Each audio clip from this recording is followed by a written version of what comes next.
Muniz, and my country of expertise is Egypt. Some natural resources of Egypt are oil and gas. The oil reserves of Egypt bring in a lot of export profits. There are, of course, other natural resources as well. These include iron ore, phosphate, limestone, manganese, talc, zinc, asbestos, also known as textiles, and gypsum. These sources are non-renewable. The newly discovered oil fields in the Mediterranean have opened up many opportunities for Egypt's oil export business. The 3.7 million barrel reserve that Egypt precisely possessed now has more than doubled the reserve. The markets of Turkey and Israel are major targets of Egypt. These have been cultivated in Egypt since ancient times for the production of wax and honey. Egyptian honey was used as a medical base, as a sweetener, and as an offering to the gods. Lotus honey was the most precious of them all. It is a renewable resource. The Egyptians were the pioneers of making paper made from papyrus. They made huge profits from the papyrus papers that were exported.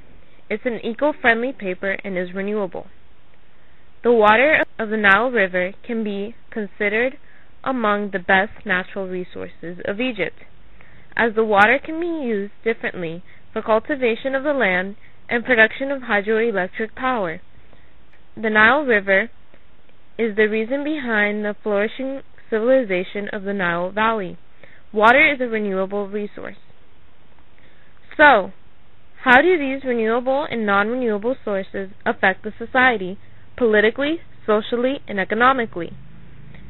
It affects Egypt socially because many people's jobs depend on working with iron ore, phosphate, limestone, manganese, talc, zinc, asbestos, and guanidine.